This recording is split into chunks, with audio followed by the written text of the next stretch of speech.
Kia ora. Well, Alice told me that she really enjoys having the stories before bed, and it's probably past her bedtime tonight, but here we go anyhow. Chapter 11. How pleasant that you could join us, the hook-handed man said in a sickly sweet voice. Violet immediately tried to scurry back down the rope, but Count Olaf's assistant was too quick for her. In one movement he hoisted her into the tower and, with a flick of his hook, sent her rescue device clanging to the ground. Now Violet was as trapped as her sister. "I'm so glad you're here," the hook-handed man. There's a bit of a picture at the bottom there. Look at all the eyes. Eyes. "I'm so glad you're here," the hook-handed man said. "I was just thinking how much I wanted to see your pretty face. Have a seat." "What are you going to do with me?" Violet asked. "I said have a seat," the hook-handed man snarled, and pushed her into a chair. Violet looked around the dim and messy room. "I am certain that over the course of your own life you have noticed that people's rooms reflect their personalities. In my room, for instance, I have gathered a collection of objects that are important to me, including a dusty accordion on which I can play a few sad songs, a large bundle of notes on the activities of the Baudelaire orphans, and a blurry photograph, taken a very long time ago, of a woman whose name is Beatrice. These are items that are very precious and dear to me." The tower room held out objects that were very dear and precious to Count Olaf, and they were terrible things. There were scraps of paper on which he had written his evil ideas in an illegible scrawl, lying in messy piles on top of the copy of nuptial law he had taken away from Klaus. There were a few chairs and a handful of candles which were giving off flickering shadows. Littered all over the floor were empty wine bottles and dirty dishes.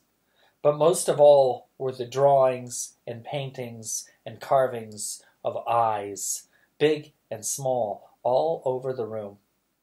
There were eyes painted on the ceilings and scratched into the grimy wooden floors.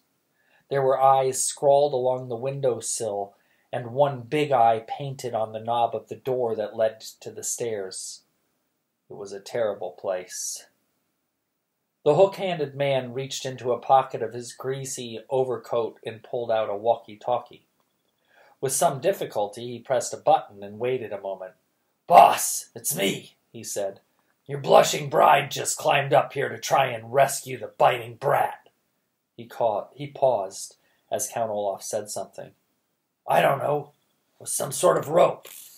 "It was a grappling hook," Violet said, and tore off a sleeve of her nightgown to make a bandage for her shoulder.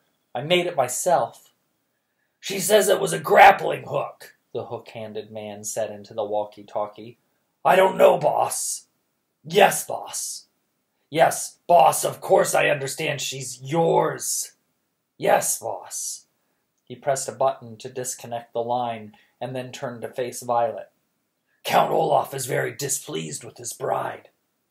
"I'm not his bride," Violet said bitterly. "Very soon you will be," the hook-handed man said, wagging his hook the way most people would wag a finger.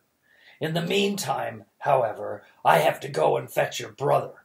The three of you will be locked in this room until night falls. That way Count Olaf can be sure you will all stay out of mischief." With that, the hook-handed man stomped out of the room.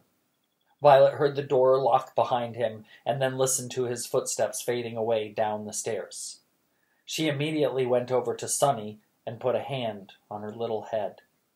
Afraid to untie or untape her sister for fear of incurring, a word which here means bringing about, Count Olaf's wrath, Violet stroked Sunny's hair and murmured that everything was all right. But of course, everything was not all right. Everything was all wrong.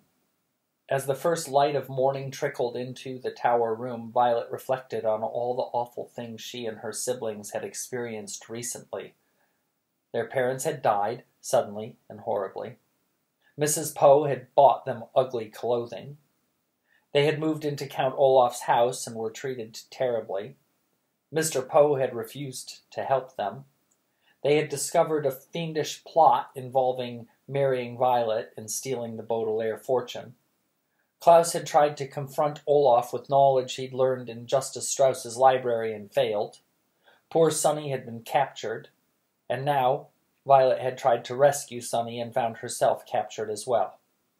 All in all, the Baudelaire orphans had encountered catastrophe after catastrophe, and Violet found their situation lamentably deplorable. A phrase which here means it was not at all enjoyable. The sound of footsteps coming up the stairs brought Violet out of her thoughts, and soon the hook-handed man opened the door and thrust a very tired, confused, and scared Klaus into the room. "Here's the last orphan," the hook-handed man said. "And now I must go help Count Olaf with final preparations for tonight's performance. No monkey business, you two, or I will have to tie you up and let you dangle out the window as well." Glaring at them, he locked the door again and tromped downstairs. Klaus blinked and looked around the filthy room. He was still in his pajamas. "What has happened?" he asked Violet. "Why are we up here?" "I tried to rescue Sonny," Violet said, "using an invention of mine to climb up the tower." Klaus went over to the window and looked down at the ground. "It's so high up," he said. "You must have been terrified." "It was very scary," she admitted, "but not as scary as the thought of marrying Count Olaf." "I'm sorry your invention didn't work," Klaus said sadly. "The invention worked fine," Violet said, rubbing her sore shoulder. "I just got caught, and now we're doomed. The hook-handed man said he'd keep us here until tonight, and then it's the marvelous marriage." "Do you think you could invent something that would help us escape?" Klaus asked, looking around the room.